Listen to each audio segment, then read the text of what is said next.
자, 그럼 오늘은 갈라디아서 2장입니다. 2장. 우리가 이제 잘 알고 있는 것처럼 갈라디아서 2장은 사도성의 어떤 당위성에 대한 이야기가 이제 큰 흐름이죠. 그래서 오늘은 2장 1절부터 10절 내용을 가지고 조금 묵상을 해보려고 합니다.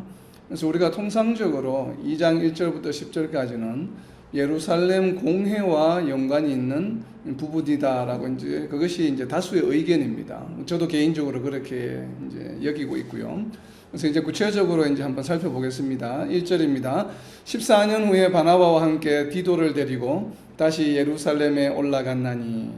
그래서 여기서 이제 저희들이 좀 정보를 알 수 있는 것은 바울 사도가 바나바와 함께 갔다는 것이죠. 그래서 이 바울 사도가 바나바와 함께 갔다는 것으로 볼 때에 아직까지는 바나바와의 관계가 이렇게 나빠지지 않았을 것으로 여겨집니다. 그렇기 때문에 아마 이 부분은 2차 선교 여행을 가기 전에 기록된 것이 아닌가. 그리고 이 이벤트가 지금 2장 1절부터 10절까지 내용이 2차 선교 이전에 일어났던 일로 추정이 됩니다. 자, 아마 그렇게 해석하는 것이 가장 타당한 것으로 보여집니다. 그리고 또 함께 디도를 데리고 갔다라고 이야기를 했는데, 디도를 이제 굳이 데리고 간 이유는 이제 나중에 나오기 때문에 그때 가서 구체적으로 말씀을 드리고, 참고로 좀 상식적으로 이제 우리가 좀 알아야 될 것은 디도는 유대인이 아니죠. 유대인이 아니고 안디옥 출신입니다. 안디옥, 시리아 출신이에요. 그래서 시리아 출신 이방인이고, 그리고 바나바가 바울을 데리고 안디옥에 가서 1차 선교 여행을 하기 전에 한 1년 정도 거기서 목회를 했죠. 말씀을 나누면서 아마 그때 복음을 받아들인 것으로 추정이 됩니다. 디도가. 그래서 어떻게 보면 바울 사역에서 어떻게 보면 가장 초기에 바울의 어떻게 보면 제자가 된 셈이죠. 그래서 디도가 그러한 좀 의미를 가지고 있고, 2장 1절의 내용을 보면 이 편지가 약 14년 후는 우리 1장에서 본 것처럼 회심하고 아라비아를 거쳐서 다시 다메섹으로 그리고 나서 이제 예루살렘에 첫 번째 왔을 때가 3년이 걸렸는데,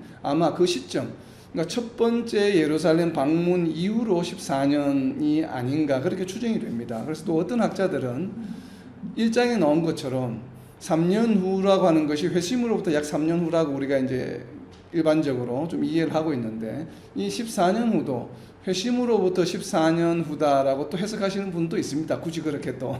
근데 어떤 것이 정답인지는 사실 저희들은 알 방법은 없죠. 왜냐하면 이 연대기가 워낙 전부 다 모든 기록들이 추정이기 때문에. 그래서 너무 이 연대기에는 좀 우리가 집착할 필요는 없을 것 같아요. 그런데 어찌되었던 14년 후라고 하는 것은 뭐 통상적으로 다수의 의견들은 그냥 1차 예루살렘을 방문하고 나서 14년 후로 보는 것이 좀 더 타당하지 않을까 하는 생각을 합니다. 그리고 이제 2절을 넘어가는데, 저는 개인적으로 이 지금 2장 1절부터 10절까지 말씀 중에 이 2절이 가장 어려운 것 같아요. 이 2절을 잘 이해하게 되면 갈라디아서 전체뿐만 아니라 당시 초대교회의 어떠한 그 상황, 그리고 다른 서신서들을 읽을 때도 상당히 그 배경을 이해하는데, 의도를 이해하는데 상당히 도움이 많이 되는 구절이기도 합니다. 이 2절 구절이. 그래서 2절에 대한 해석도 분분하고 여러 가지 이론이 있는데, 어쨌든 오늘은 저희가 좀 2절에 포커스를 맞춰서, 왜냐하면 갈라디아서의 전체 배경과 당시 초대교회의 좀 여러 가지 모습들을 저희들이 이해하는 게 필요하기 때문에 좀 이 2절에 좀 포커스를 맞추어서 나누어 보려고 합니다. 자, 2절 처음에 먼저 계시를 따라 올라가 할 때 계시가 나왔죠. 우리가 나눈 것처럼 계시에 대한 여러 가지 이해가 있습니다. 그래서 아마 저는 개인적으로 바울 사도가 아마도 항상 이제 다른 선교 활동이나 빌립보로 갈 때도 보면 아시아로 가려고 하다가 밤에 환상을 보고 유럽으로 간 것처럼, 바울 사도는 또 우리가 지난 시간에 알아본 것처럼 1차 예루살렘 방문 기간 중에 성전에 들어가서 기도할 때 예수님으로부터 이방 전도에 대한 또 복음의 메시지, 말씀을 들었죠. 그런 것처럼 아마 바울 사도는 자주 이렇게 예수님과 기도 가운데 아마 그러한 교통교제함이 있었던 것 같아요. 그래서 바울 사도가 직접 아마 또 이번 이 예루살렘 가는 것에 대해서 그러한 어떤 그 하나님의 또 예수님의 계시를 받은 것이 아닌가 그렇게 저는 추정을 합니다. 그런데 재미있는 것은 이 계시가 선지자 아가보를 통한 계시다라고 주장하는 학자들이 있습니다. 그러니까 선지자 당시에 바울 시대에 예루살렘에 머물던 선지자가 있었는데 아가보라고 하는 선지자가 있습니다. 신약 성경에 2번 나타나는데 이 아가보가 한 그 계시 거기에 따라서 예루살렘을 방문했다라고 이제 주장을 하는데 그 왜 그러냐면 실질적으로 바울과 바나바가 아가보의 계시를 따라서 예루살렘을 방문한 기록이 사도행전에 나옵니다. 사도행전에 나오다 보니까 그것에 근거해서 이 갈라디아서 지금 2장 이 예루살렘 방문을 그때의 사도행전 11장에서 있었던 그 방문과 동일한 방문이다라고 이제 주장하기 때문에 그래서 이 계시가 아가보 선지자의 계시다라고 이제 이렇게 해석을 합니다. 그런데 저는 개인적으로 그게 좀 동의하지 않아요. 그 이유를 이제 설명을 드리려고 하는데 일단 사도행전 11장을 한번 보겠습니다. 사도행전 11장 27절에 보면 사도행전 11장 27절입니다. 그때 선지자들이 예루살렘에서 안디옥에 이르니 그 중에 아가보라 하는 한 사람이 일어나 성령으로 말하되 천하에 큰 흉년이 들리라 하더니 그가 의리오 때에 그렇게 되니라. 제자들이 각각 그 힘대로 유대에 사는 형제들에게 구조를 보내기로 작정하고 이를 실행하여 바나바와 사울의 손으로 장로들에게 보내니라. 아멘. 자, 이 사도행전 11장을 보면 바나바가 예루살렘을 방문했죠, 장로들에게. 왜냐하면 이제 흉년이 드니까 좀 이 부조를 해서 좀 유대에 사는 형제들에게 부조하자. 그러니까 유대에 사는 형제니까 예루살렘이겠죠. 그래서 이제 왜냐하면 지금 안디옥에 있으니까 시리아에 있고 유대에 사는 성도들에게 좀 지금 여러 가지 경제적으로 흉년이 들어서 힘드니까 그래서 좀 부조를 해서 좀 보냈으면 좋겠다 해서 실질적으로 바나바와 사울을 보냅니다. 장로들에게. 여기서 장로들이라 하면 주로 이제 예루살렘 교회의 이제 지도자들이겠죠. 그래서 이 성경 구절 때문에 갈라디아서 2장에 나와 있는 이 예루살렘 방문을 바로 이 방문으로 이제 해석하기도 합니다.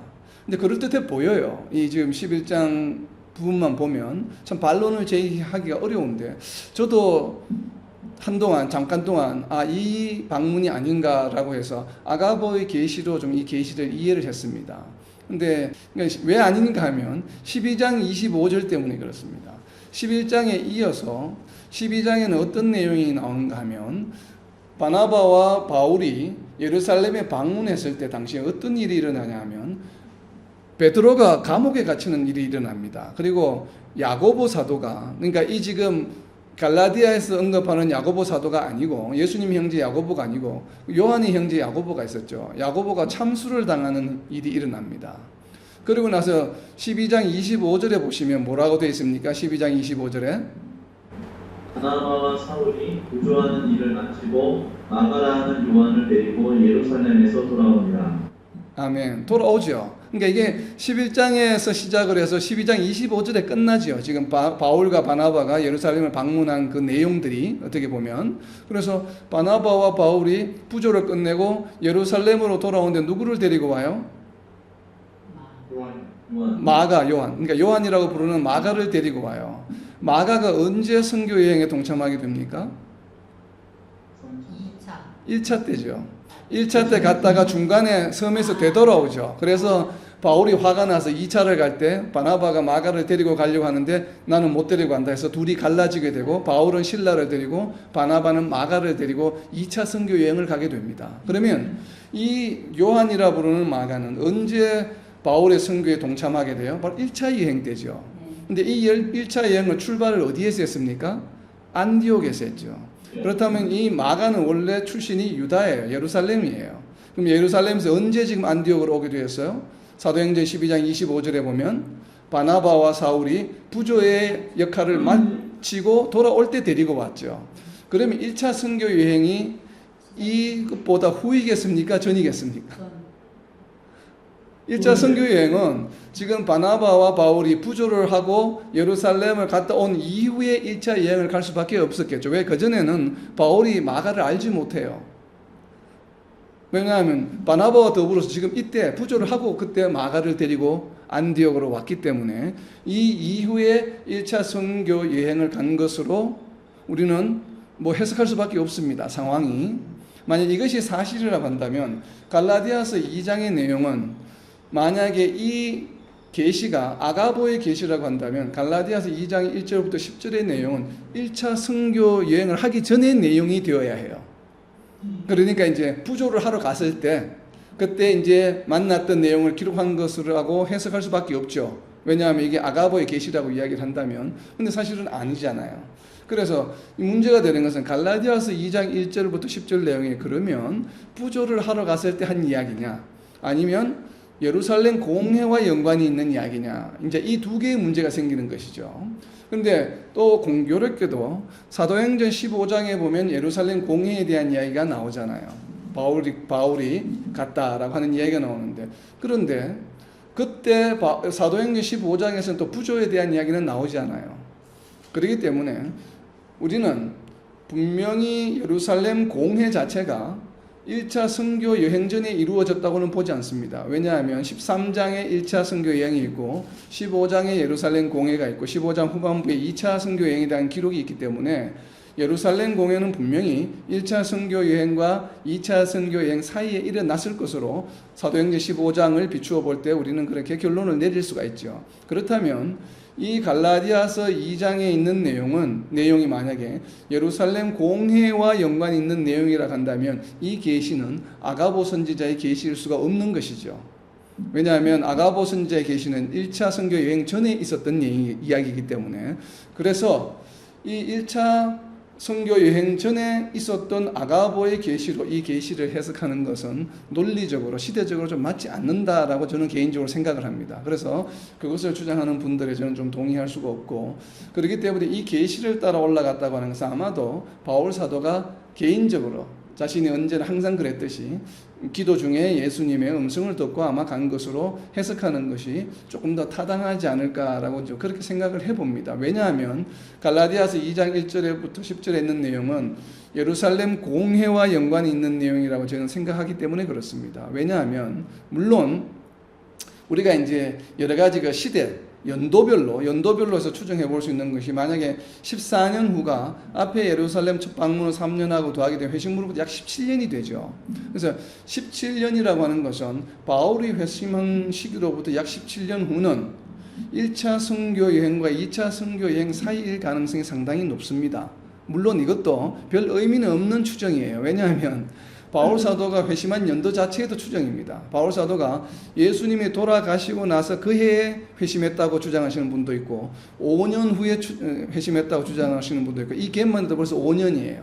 근데 이제 다수는 5년 이후인데 저는 개인적으로 언제인지는 저는 모르기 때문에 뭐라고 이제 말씀을 드릴 수가 없고, 심지어 예수님이 돌아가신 연도를 대부분 많은 이제 다수 의견은 AD 33년이라고 이야기하시는 분들도 있는데 또 이것을 30년이라고 해석하시는 분도 있기 때문에 이것이 왔다 갔다 해요. 예수님의 출생도 마찬가지고 BC 3년 전이다 5년 전이다 이렇게 또 여러 가지 왔다 갔다 하기 때문에 사실 연도를 가지고 추정을 하는 것은 제가 개인적으로 생각하기에는 별 의미가 없습니다. 그런데 이제 이 내용을 보면 갈라디아서 2장 1절부터 10절까지의 내용을 보면 주된 내용이 무엇으로 되어 있습니까? 보면 할례에 관한 얘기가 지금 갈라디아서 2장의 1절부터 10절에 하나의 키워드로 거론이 되고 있기 때문에 예루살렘 공회가 열린 그 주제된 내용이 바로 할례거든요. 그렇기 때문에 이 주제를 예루살렘 공회가 일어나기 전에 가서 또 할례에 관해서 이야기를 하고 또다시 두 번째로 다시 가서 할례를 이야기했다고 해석하기에는 조금 어려움이 있습니다. 그래서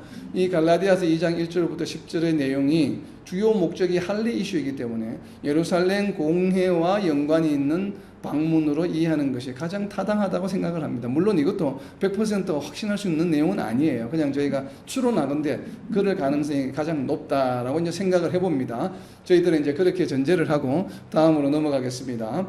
그래서 계시를 따라 올라가 내가 이방 가운데서 전파하는 복음을 그들에게 제시하되, 이방 가운데서 이미 복음을 전파했어요. 그래서 우리가 갈라디아 1차 선교 여행 때 복음한 것을 이제 나눈 것으로 보는 것이 타당합니다. 물론 바울 사도가 우리가 1장을 보면 사도행전 15장을 보면 알 수 있죠.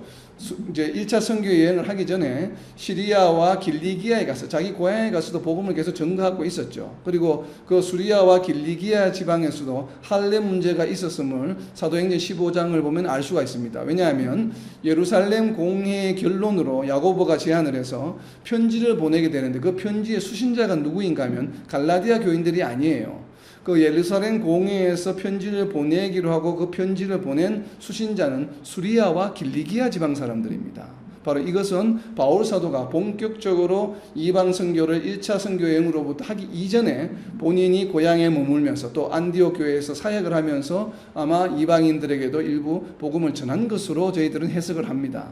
이제 그렇게 저희가 이해하는 것이 바람직할 것 같고, 그래서 물론 그러한 이제 내용도 있지만 그렇지만 우리가 이제 예루살렘 공회에 관한 것이라고 저희가 이제 추론한다면 내가 이방 가운데서 전파하는 복음은 바로 갈라디아 지방, 그러니까 1차 선교 여행 때 복음을 전한 내용으로 저희들은 이해를 합니다. 그렇게 이제 저희들이 이해를 하고, 그리고 전파하는 복음을 그들에게 제시하되 유력한 자들에게 사사로이 한 것은, 이 부분이 참 어려워요, 굉장히. 그래서 일단 가장 먼저 쉬운 거부터 먼저 보면, 유력한 자들은 누구겠습니까? 여기서 유력한 자들은 유력한, 네, 네, 베드로와 야고보와 요한이죠.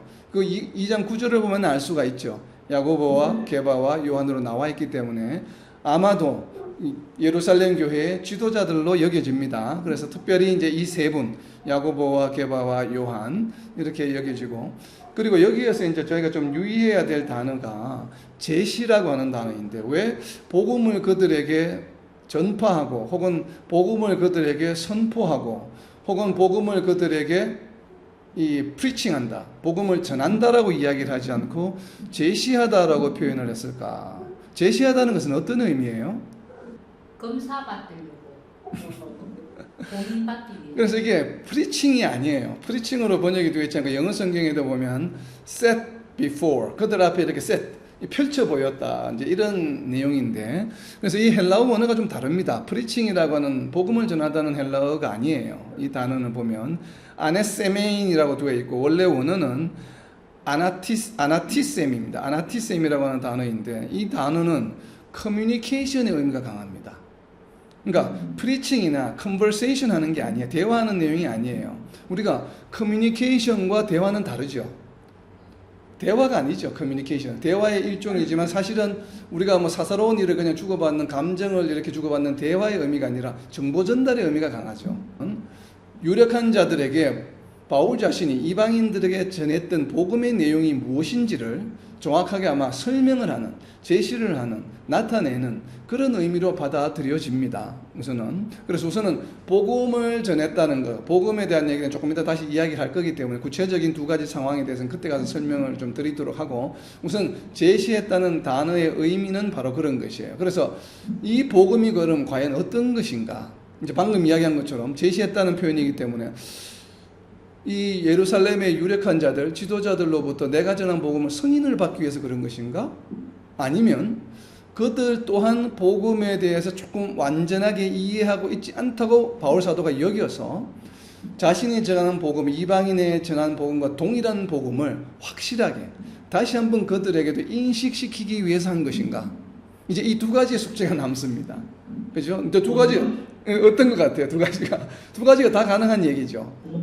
두 번째 같죠. 우리가 이제 두 번째 같은 생각이 들기도 하는데, 그래서 이것을 좀 그래서 좀 이 부분이 어려운 겁니다. 2장 2절. 어떤 의도로 이야기를 했을까? 왜 복음을 제시했을까? 승인을 받기 위해서, 동의를 구하기 위해서, 아니면 두 번째는 그들에게도 확실한 복음을 깨우쳐 주기 위해서. 이 두 가지 의도가 다 있을 수 있어요.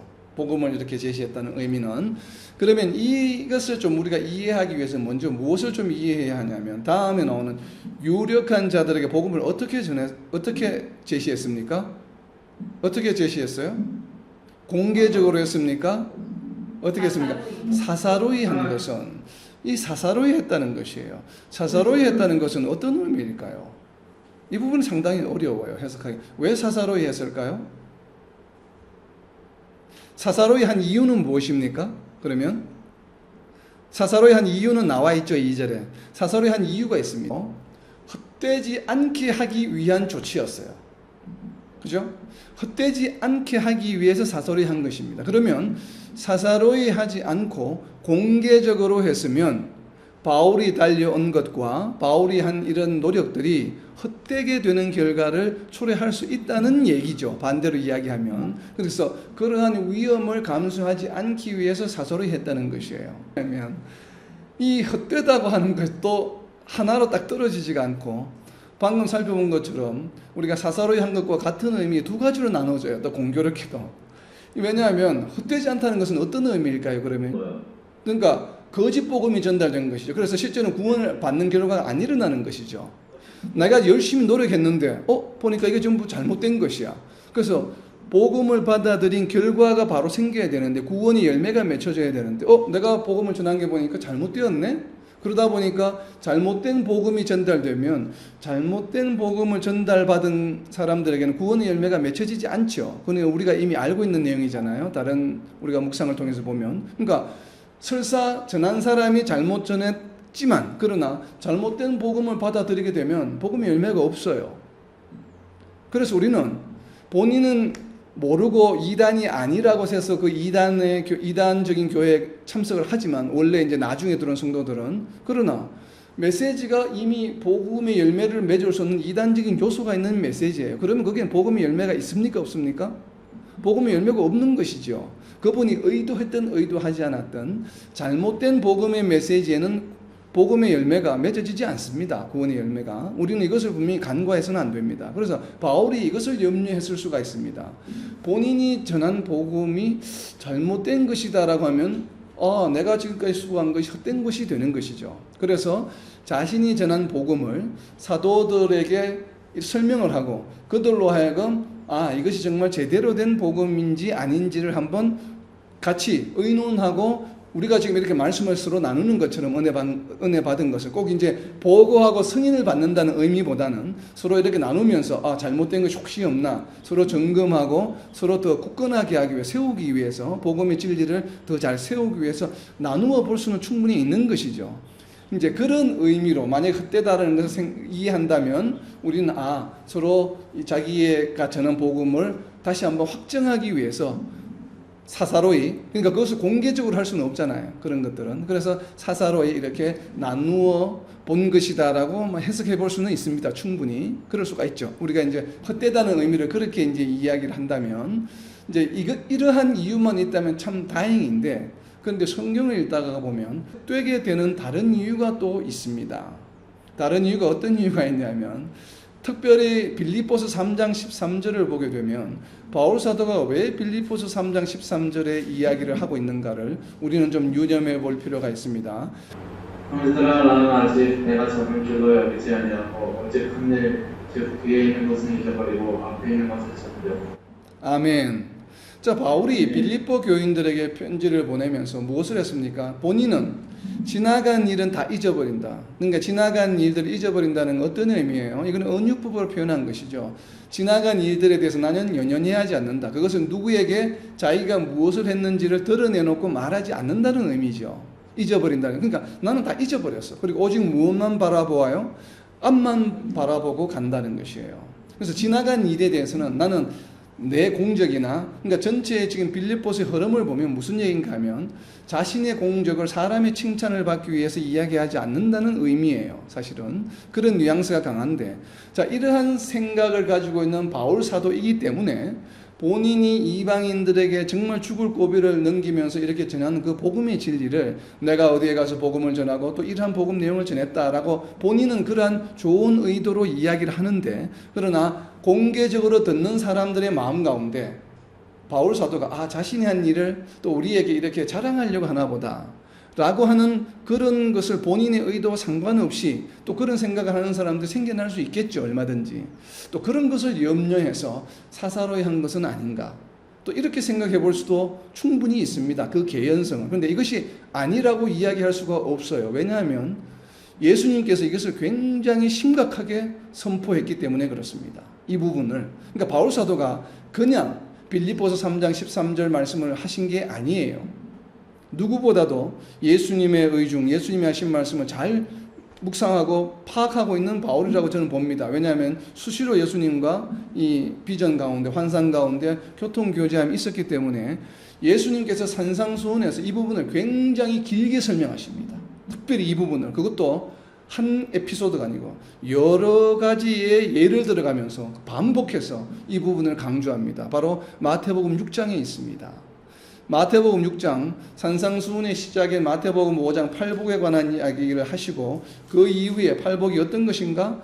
성도들이 반드시 해야 될, 구원받은 성도들이, 복을 받은 성도들이 해야 될 일이다라고 선포한 이후에 이어지는 첫 번째 6장의 내용이 뭐냐면 바로 이 내용이에요.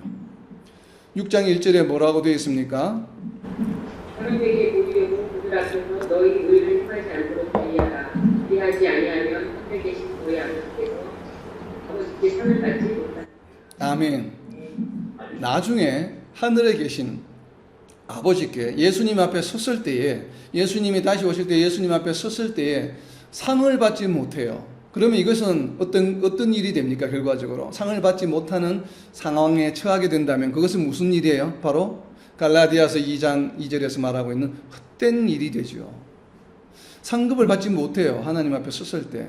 그러면 지금까지 자기가 일생 동안 노력했던 것이 어떻게 됩니까? 다 수포로 돌아가는 것이 되어버리죠. 이것을 누가 강조하고 계셔요? 예수님이 강조하고 계셔요. 그런데 마태복음 6장 2절에 계속 이어지는 내용을 보세요. 계속 반복하고 있죠. 사람들이 보는 앞에서 길거리에 나가서 기도하는 사람, 큰 소리로. 그 사람도 이미 뭐예요? 기도의 응답을 받았다. 필요 없다. 상이 없다. 계속 이야기하고 있어요. 반복해서. 굉장히 산상수훈은 제자들에게 하신 말씀입니다. 그죠? 제자들에게서 너희들에게 어떻게 앞으로 사역을 감당해야 될 것에 대해서 복을 받은 자로서 환난과 핍박이 있어도 굴하지 말고 너희는 천국을 소유한 자들이기 때문에 계속 전진하라라고 이야기합니다. 바로 이어서 당부의 말씀이 6장의 내용입니다. 이 내용이 뭐예요? 사람들에게 보이려고 너희 의를 행하지 말라. 사람들에게 보이려고 선교하지 말라. 사람들에게 보이려고 목회하지 말라. 사람들에게 보이려고 말씀을 전하지 말라. 사람들에게 보이려고 고아들을 돕지 말라. 사람들에게 보이려고 너희가 봉사하지 말라. 사람들에게 보이려고 교회에 와서 봉사하지 말라. 사람들에게 보이려고 교회 앞에서 주차 서비스 하지 말라. 이거예요. 그렇게 하면 그것이 무엇이라고요? 상을 받지 못해요. 상이 줄어드는 것이 아니에요. 원래는 100이라는 상을 받는데 그렇게 하면 상을 50만 받는 게 아니에요. 무엇이에요? 예수님 뭐라고 말씀하셨어요? 상 이퀄 제로라고 이야기합니다. 너희 삶이, 너희가 교회를 위해서 봉사한 것이, 너희가 선교를 위해서 그렇게 열심히 일생 동안 헌신한 것이, 너희가 목회를 하면서 그렇게 일생 동안 몸이 아파가면서 헌신한 것이 상급이 하나도 없다라고 누가 말씀하셨어요? 예수님이 말씀하셨어요. 우리는 이것을 간과해서는 안 됩니다. 정말. 근데 너무나 많은 성도들이, 너무나 많은 교회 지도자들이, 목회자들이, 선교사님들이 이것을 간과하는 행동을 할 때가 너무나도 많아요.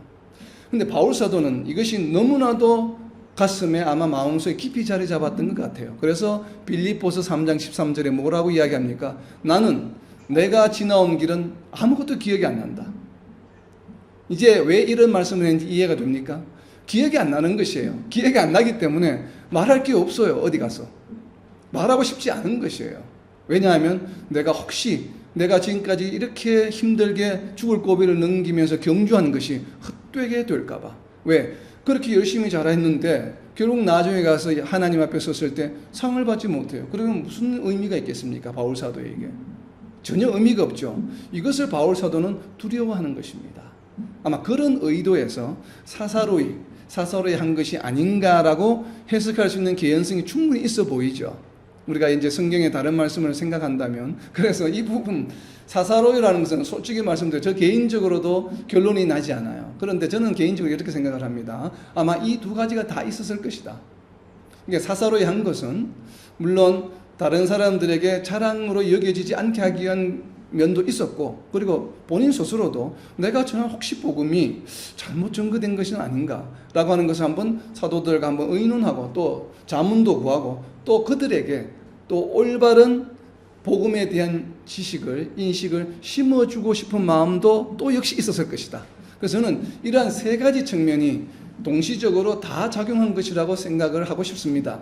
왜냐하면 뭐 어떤 것이 한 것이다 이 세 가지 중에 하나라고 지금 해석할 수 있는 방법이 없기 때문에 또 재밌게 해석할 수 있는 것은 방금 제가 말씀드린 이 세 가지 이외에는 어떻게 보면 좀 야사적인 해석인데 좀 재미로 하는 해석일 수도 있는데 이런 것도 있을 수 있어요. 자, 우리가 이제 개인적으로 이런 경험이 있어요. 어떤 그 사회 지도자층이나 아니면 뭐 대통령이나 이런 분을 공식석상에서 회의석상에서 여러 사람들 같이 만나지 않고 내가 누군가를 우리 뭐 그룹의 회장님을 내가 집에 방문해서 개인적으로 사사롭게 그냥 개인적으로 만나고 왔어 라고 하는 것은 어떤 의미예요? 나하고 상당히 친분이 있다. 친분이 상당히 있다. 그리고 나도 그만한 어떻게 이렇게 영향력을 발휘할 수 있다. 그분 덕분에 좀 나도 그러한 레벨이다. 뭐 이런 뉘앙스가 조금 사실은 있는 것이죠. 그래서 아마 이 갈라디아 교인들을 쓰면서 사사로이 만났다는 나도 예루살렘 교회 지금 그래서 특별히 또 이렇게 보면 사람 이름을 이야기를 하지 않고 누구라고 불러요? 유력한 자들이라고 불러요. 그래서 나도 유력한 자들과 사사로이 만날 수 있는 수준의 사람이야. 나도 바로 너희들이 생각하는 예루살렘에 있는 아주 유력한 자들을 그냥 개인적으로 이렇게 언제든지 만날 수 있는 그런 친분이 있고 또 그들과 같은 수준의 나도 일종의 어떻게 보면 유력한 자들 중에 하나야. 그러니까 나의 사도성에 대해서 의심을 갖지 마 라고 하는 이런 뉘앙스가 또 포함된 것이 아닌가라고 또 해석해 볼 수도 있습니다. 이 개연성도 역시나. 그래서 이 사사로이 만났다라고 하는 이 단어 표시에 상당히 많은 뉘앙스가 뭐 나중에 우리가 천국 가서 바울 사도에게 직접 물어보고 싶은 이유예요, 이거. 이렇게 사사로이라고 썼는지를 참 다양하게 해석할 수가 있죠. 그래서 참 여러 가지 방면으로 많은 학자들이 공부를 하면서 아마 이 다채롭게 해석을 한 것 같아요. 저는 개인적으로 이 모든 것들이 다 포함됐다고 봅니다. 여러 가지 의미에서. 뭐 물론 지금 갈라디아서 지금 1장과 2장이 바울의 사도성에 대해서 굉장히 강조를 하고 있는 부분이고, 그리고 평소에 잘 사용하고 있지 않는 뭐 유력한 자들이다라는 단어를 사용하는 것도 그렇고, 그리고 또 사사로이 만났다고 하는 것도 그렇고, 이런 여러 가지 것을 종합해서 보면 역시나 그런 사도성을 강조하기 위한 목적과 더불어 자신의 복음을 전한 이 복음의 진리에 대해서 한번 다시 나누고 정확하게 검증하는 과정을 통해서 또 유력한 자들에게도 확실하게 복음의 진리를 깨우쳐주고 싶은 마음도 있고, 또 이런 것을 통해서 이것이 드러나서 주변에 있는 사람들이 오해가 생기지 않도록 하는 여러 가지 복합적으로 이 모든 것을 고려해서 아마 사사로이 만났다라고 저는 좀 생각을 해봅니다. 왜 이렇게 생각을 하냐 하면 중요한 이유가 있는데, 이 복음을 전했는데 그러면 어떤 복음을 과연 전했을까라고 하는 것을 우리가 좀 생각해 볼 필요가 있습니다. 그럼 도대체 바울이 이방인들에게 전한 복음은 어떤 복음일까요? 그것을 왜 굳이 사사롭게 유력한 자들에게 와서 복음에 대한 이야기를 이렇게 어떻게 보면 프레젠테이션이에요. 이 제시했다는 것은 프레젠테이션 하듯이 자신이 전한 복음을 설명을 했을까? 왜 그랬을까요? 베드로나 야고보나 요한이 복음의 진리가 무엇인지 모르고 있는 사람들인가요? 알고 있죠. 누구보다도 잘 알고 있는 사람들이죠. 그죠? 그런데도 불구하고 왜 바울이 굳이 사사로이 만나서 복음을, 자기가 전한 복음을 상세히 설명을 했을까? 그러니까 선교 보고가 아니에요. 선교 보고가 아니라 복음의 진리에 대해서 지금 이야기를 한 것이에요. 자기가 전한 복음은 이런 것이다. 그렇다면 그럼 사도 바울이 전한 복음은 베드로나 야고보나 요한이 생각하고 있는 복음의 진리와 다른 것일까? 다르지 않다면 왜 굳이 설명을 했을까? 같다라면 사실 설명할 이유가 없죠. 설명할 이유가 없잖아요. 베드로가 생각하고 있는, 야고보가 생각하고 있는, 요한이 생각하고 있는 복음과 같은 내용이라면 굳이 바울 사도가 이방인에게 전한 복음을 가서 설명할 이유가 전혀 없잖아요. 사실은 똑같은 내용이기 때문에. 그런데 분명히 무언가가 다른 요소가 있어요. 다른 요소가 있기 때문에 그것이 혹시나 내가 그럼 너무 과도하게 내가 복음을, 말씀을, 예수님의 메시지를 내가 너무 과도하게 해석한 것은 아닌가 라고 하는 것에 대한 부분들이 분명히 있어요. 있기 때문에 나눈 것으로 저는 봅니다. 왜냐하면 그것이 합리적이기 때문에 그렇게 추론하는 것이. 그래서 이 부분을 알 수 있는 것이 어디에 있냐면 사도행전에 있습니다. 사도행전 21장입니다. 바울이 전한 복음의 내용이 여기에 나와 있습니다. 바울이 전한 복음의 내용이 무엇인가? 사도행전 21장 20절 21절 말씀. 그들이 듣고 하나님께 영광을 돌리고 바울더러 이르되 형제여 그대도 보는 바에 유대인 중에 믿는 자 수만 명이 있으니 다 율법의 열성을 가진 자라. 내가 이방에 있는 모든 유대인을 가르치되 모세를 배반하고 아들들에게 할례를 행하지 말고 또 관습을 지키지 말라 한다 하면 그들이 들었도다. 자, 바울이 무엇을 가르쳤어요? 근데 여기 표현을 보면 뭐라고 했어요? 모세를 뭐 하라고요? 배반하라고요. 누구에게 지금 하는 얘기예요? 유대인들에게 하는 얘기예요. 유대인들에게 모세는 어떤 존재입니까? 거의 신적 존재예요. 그죠? 그죠? 하나님 다음으로. 왜냐하면 모세 하면 대단한 사람이거든요. 자기들한테는 선지자, 대단한 선지자거든요. 그런데 모세를 배반하라고 이야기했어요, 바울이. 그리고 또 나아가서 뭐예요? 할례를 받지 마. 그러니까 할례를 받지 말라고 하는 건 좀 이해가 돼. 아, 할례를 안 받아도 되는구나. 하나님의 표시가 아니구나. 근데 왜 할례가 중요해요, 유대인들에게? 유대인들의 할례가 왜 중요합니까? 언약의 표징이기 때문에 그렇죠. 창세기에 나와 있죠. 언약의 표징이기 때문에. 근데 할례를 받지 마. 그리고 또 이어서 뭐라고 이야기하세요? 너희들이 지금 지키고 있는 유대인 관습을 지키지 마. 이렇게 이야기하는 것이죠. 그러면 이것을 누구에게 이야기했어요? 이방인에게 한 것이 아니에요. 물론 이방인은 할 이유가 없죠. 이방인들은 그렇게 원래부터 하지 않았기 때문에. 그러나 유대인들에게 지금 이야기한 거예요. 근데 유대인인데 어떤 유대인들이에요? 크리스찬 유대인들이에요. 유대인이면서 크리스찬이 된 사람들에게 모세를 배반하라고 이야기합니다. 할례를 받지 말라고 이야기해요. 그리고 관습도 지키지 말라고 이야기해요. 이것은 다르게 표현하면 뭐예요? 유대인이 되지 말라는 얘기예요. 모세를 배반하고 관습을 지키지 않은 사람들은 유대인이 아니에요. 유대인들 자기네들 개념으로는. 근데 이것이 지금 언제 한 이야기예요? 지금 이 사도행전 21장은 언제 이야기입니까? 언제 이야기인가? 그 앞에 보면 나와 있어요. 사도행전 21장 초반부에 보면 나와 있는데 이게 언제냐면 예루살렘에 왔을 때 얘기입니다. 또다시.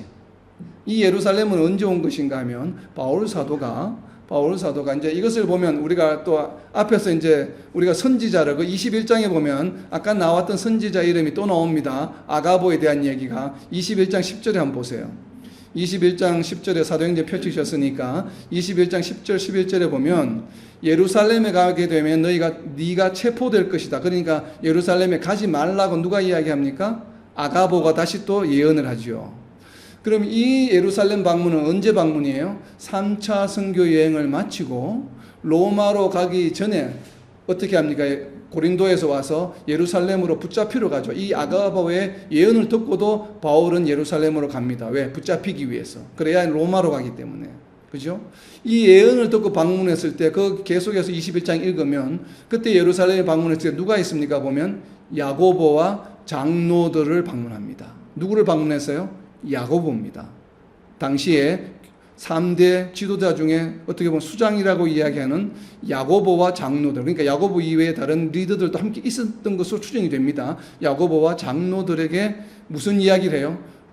선교에 대해서 지금 그 대화를 나누는 중에 그들이 사도행전 21장 20절에서 그들은 누굽니까? 그러면 그들이 바로 18절에 있는 사도행전 21장 18절에는 야고보와 장로들이죠. 야고보와 장로들이 바울이 선교 여행을 한 것, 3차 여행을 한 이 내용들을 듣고 하나님께 영광을 돌립니다. 그런데 이들에게 걱정이 있었어요.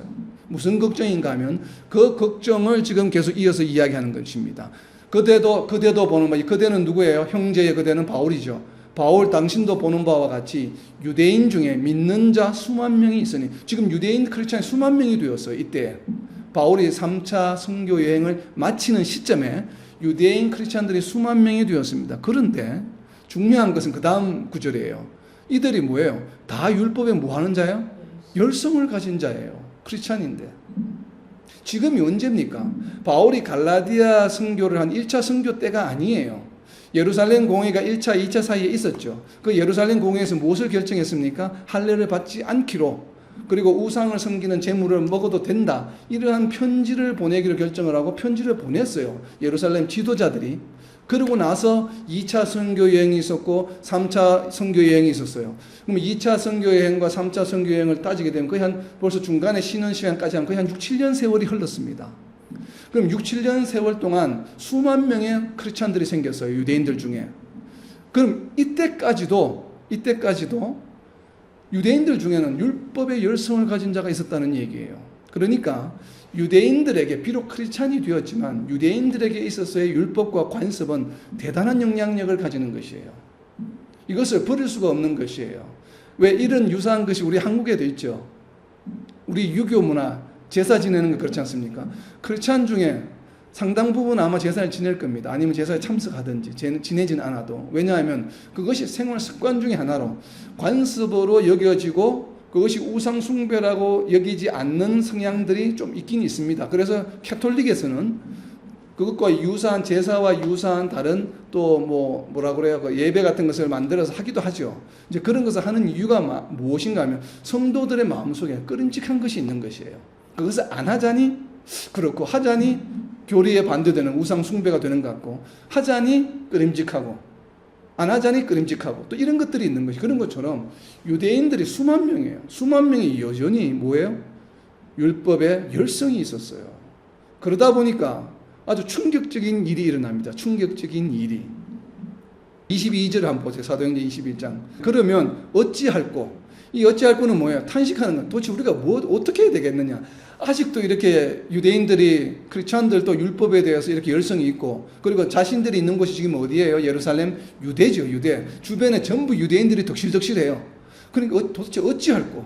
이 걱정하는 이유가 뭐냐면 그들이 필연 그들은 누구냐 하면 그들은 누구겠어요? 어찌할꼬 그들은 누구겠어요? 유대인 크리스찬들이에요. 일반 유대인들 말하는 것이 아니에요. 그죠? 유대인 크리스찬들이에요. 율법의 열성을 가진 유대인 크리스찬들을 말해요. 그들이 필연 그대가 온 것을 그대는 누굽니까? 바울이죠. 필연 바울이 온 것을 그 사람들이 들을 텐데 우리가 말하는 이대로 하라. 지금 우리는 누구예요? 야고보와 장로들이에요. 내가 말하는 대로 바울아 내가 말하는 대로 이렇게 해라. 누구 때문에? 우리 지금 교회 안에 있는 유대인들 때문에 크리스찬 유대인들 때문에 이렇게 해라. 서원한 네 사람이 우리에게 있으니 그들을 데리고 함께 결례를 행하고 그들을 위하여 비용을 내어 머리를 깎게 하라. 그러면 모든 사람이 그들에 대하여 그러니까 바울의 너 자신의 너에 대하여 들은 사실이 바울이 막 이방인들에게 선교하면서 모세를 배반하고 사람들에게 할례를 받지 말라고 하고 유대 관습을 지키지 말라고 이야기한 것이 아니구나. 우리가 들은 게 잘못된 것이구나. 그리고 또 율법 그대도 누구예요? 아니고 그대도 그러니까 바울도 율법을 지켜 행하는 게 맞구나 라고 지금 누구에게 이런 인상을 심어주려고 해요? 유대인 크리스찬들에게 바울이 이방인 전도를 할 때 그렇게 한 것이 아니야. 우리가 오해했구나. 바울도 율법을 지키는 사람이구나 라는 것을 지금 누구에게 보여주라고요? 크리스찬들에게, 유대인 크리스찬들에게 보여주라. 누가 이야기합니까? 야고보와 장로들이 누구에게? 바울에게 이야기해요. 예루살렘 공회가 있은 6, 7년 후에요. 지금 얼마나 심각한 현상이 당시에 있습니까? 그런데 이것보다 더 충격적인 것은 26절부터입니다. 바울이 실제 이렇게 합니다. 성전에 가서 이렇게 합니다. 그러면 도대체 우리는 이것을 어떻게 해석해야 될까요? 바울 사도라면 그 사도행전 나오죠. 21장 그 26절부터 바울이 실제로 갑니다. 성전에 가서. 그러면 유대인 크리스찬들을 위해서 열성이 가지고 있어요. 지금 교회 안에. 그럼 이때까지도 여전히 교회 안에는 무엇이에요? 율법을 주장하는 사람들이 많았어요. 그것도 한두 명도 아니고 몇 명이요? 수만 명 있었어요. 그러니까 지금 야고보도 바울도 이들이 걱정이 되는 것이에요. 그러니까 바울을 해할까봐 두려운 것이에요. 왜냐하면 모세를 배반하라고 그러고 관습을 지키지 말라고 그러고 할례를 받지 말라고 해요. 비록 6, 7년 전에 예루살렘 공회에서 할례를 받지 않는 것으로 의견을 모았음에도 불구하고 그때 논의를 했는데도 불구하고 이것이 말끔히 해결되지 않을 정도로 유대인의 율법과 관습이 유대인들에게는 정말 목숨과 같이 소중했던 것이에요. 왜냐하면 태어날 때부터 거기에 젖어 있었기 때문에. 그래서 지금 왜 제가 이 말씀을 드리냐 하면 갈라디아서 2장에 와서 사사로이 바울 사도가 본인이 전한 이 복음, 모세를 배반해야 돼, 할례를 받지 말아야 돼, 관습을 지키면 안 돼 라고 하는 이 내용을 야고보와 베드로와 요한에게도 동일하게 저는 선포했다고 봅니다. 왜냐하면 그들 또한 마음에 이것이 걸리는 부분이 있어요. 왜? 지금 7, 8년이 지났는데도 사도행전 21장에서 야고보와 장로들이 바울에게 그렇게 이야기하잖아요. 네가 실제는 율법을 안 지키지만 지키는 것처럼 보여주게 해. 이렇게 이야기하는 것이에요. 근데 또 그것을 따라합니다. 바울 사도는. 바울은 그럼 왜 이렇게 따라했을까요? 바울은 왜 이렇게 따라했을까요? 그럼 이러면 우리가 혼돈에 빠집니다. 바울 사도까지 이렇게 말과 행동이 다른가? 이렇게 우리가 생각이 들 수 있죠. 그래서 바울 사도가 이미 그 이전에 이 일이 있기 전에 에베소에서 고린도서를 쓸 때 고린도전서 9장 20절에서 이것을 기록합니다. 유대인들에게 내가 유대인과 같이 된 것은 유대인들을 얻고자 하며 율법 아래에 있는 자들에게는 내가 율법 아래에 있지 않냐 하나이다. 법 아래에 있는 자같이 된 것을 율법 아래에 있는 자들을 얻고자 하며. 아멘. 왜 성전에 가서 바울 사도가 그렇게 했습니까? 그걸 안 하게 되면 지금 수만 명이나 되는 유대인 크리스찬들이 복음을 저버릴 수도 있기 때문에 그래요. 그래서 그들과 같이 해주면 그들을 뭐해요? 복음의 진리로부터 교회로부터 떠나지 않게 하기 위해 지켜주기 위해서 그들과 같은 것을 내가 그렇게 좀 자기 자신은 동의하지 않지만 하게 되었다라고 하는 것을 이야기합니다. 물론 이 얘기는 선우가 바뀌는 얘기죠. 이미 고린도는 이제 에베소에서 기록한 것이기 때문에. 근데 이러한 마음이 있었기 때문에 야고보 사도와 장로들이 제안을 했을 때 바울 사도는 받아들일 수 있었던 것입니다. 왜냐하면 물론 자신의 주장도 중요해요. 분명히 맞아요. 이렇게 하는 것이 맞지만 그러나 내가 그것을 너무 강조하다 보면 어떻게 돼요?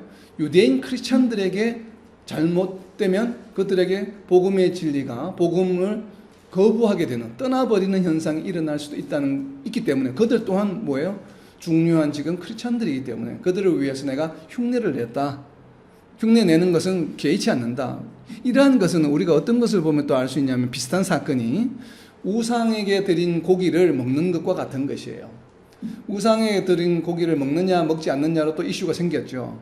그렇지만 베드로는 뭐라고 이야기했습니까? 우리가 감사하는 마음으로 먹으면 어떤 음식을 먹어도 상관이 없다 라고 하는 것과 같은 맥락에서 우리는 좀 이 사건을 이해해 볼 필요가 있습니다. 그죠? 그러니까 우리가 이러한 전체적으로 모든 내용도 우리가 살펴보면 어떤 것이에요? 결국은 갈라디아서 2장 2절에서 말하는 사사로이 우리가 유력한 자들에게 복음을 전개했다고 하는 것은 이 모든 것들을 포함하겠죠. 여전히 율법에 관한 것들은 어느 누구도 단언해서 확실하게 바울처럼 야 절대로 하면 안 돼. 우리는 모세를 배반해야 돼. 할례를 받으면 안 돼. 그리고 관습을 지키면 안 돼. 이렇게 확고하게 섰던 자들이 지도자들조차도 그렇게 확고하게 공개적으로 사람들에게 유대인 크리스찬들에게 선포하기가 쉽지 않았던 주변 환경 같아요. 그 상황 자체가 그것이 옳다고 한 그 행위가 옳다는 것이 아니라 그 시대적 상황들이 상당히 어려움에 처해 있던 시대적 상황으로 보여집니다. 우리가 예를 들면 이런 것이죠. 지금 북한에서 우리가 복음을 우리가 자신 있게 담대하게 전해야 된다고 해서 북한에 가서 길거리에서 공개적으로 복음을 전파할 수 있습니까? 없잖아요. 지하에서 할 수밖에 없는 것이죠. 바로 그와 같이 아마 당시의 유대 상황 자체가 아마 그런 상황이었던 것 같아요. 그러다 보니까 그 당시에 있었던 교회 지도자들도 상당한 어려움에 처했지 않았나. 그래서 아마 그러한 부분들이 바울 사도가 염려가 되었기 때문에 본인이 이방인들에게 다니면서 전했던 복음의 진리를 예루살렘 공회에 방문해서 할례를 의논하기 전에 이미 사사로이 지도자들을 따로 만나서 이렇게 해서는 안 된다라고 하는 것을 아마 강하게 본인이 어필했고 또 거기에 대해서 본인들이 동의하는지 여부를 아마 물었던 것 같아요.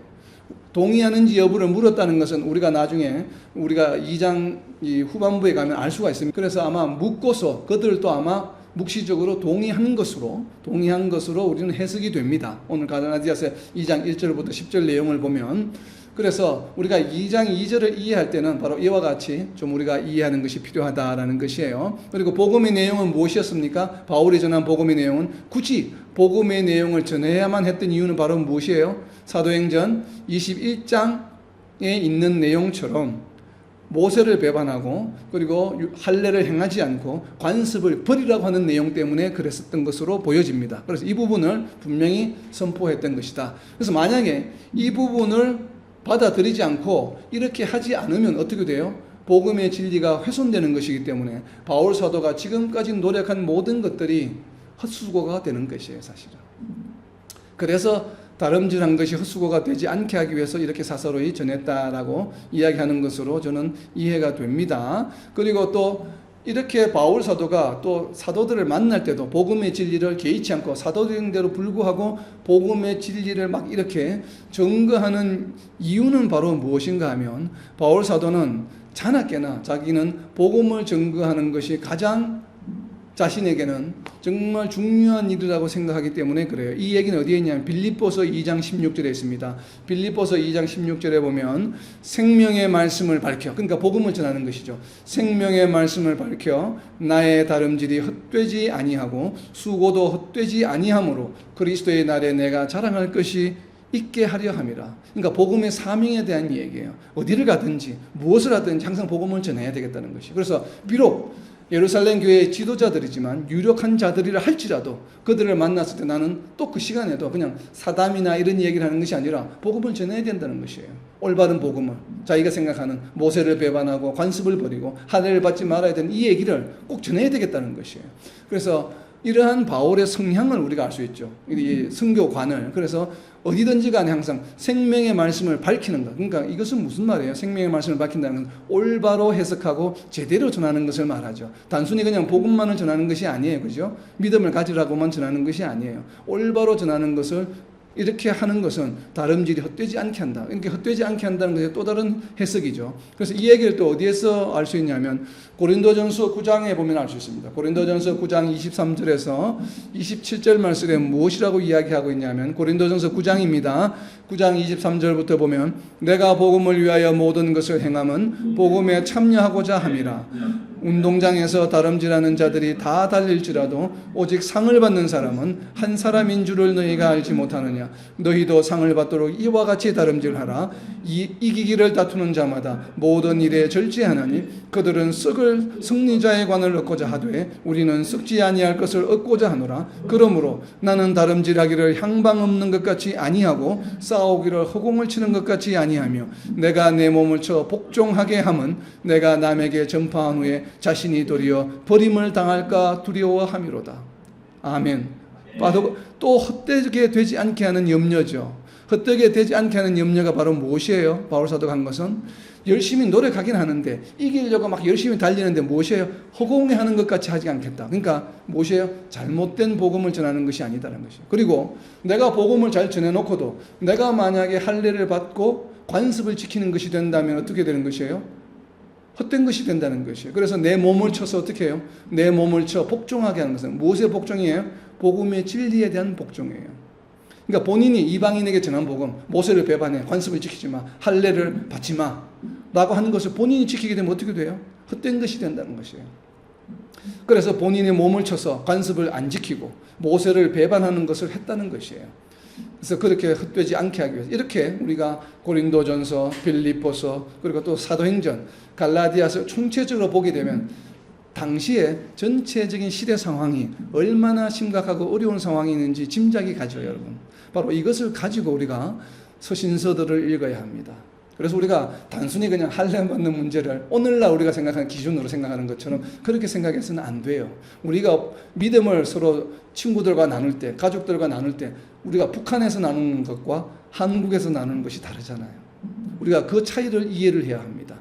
그 차이를 이해하고 아까 사도 바울이 성전에 가서 그렇게 이제 액션을 한 것도 이해를 해야 되는 것이에요. 그럴 수밖에 없겠죠. 그런 상황이라면. 그렇죠? 이제 우리가 전체적인 것을 좀 이해하는 것이 대단히 그래서 중요합니다. 자, 그래서 이제 이것을 이해하면 갈라디아서 2장의 나머지 부분 상당히 수월합니다.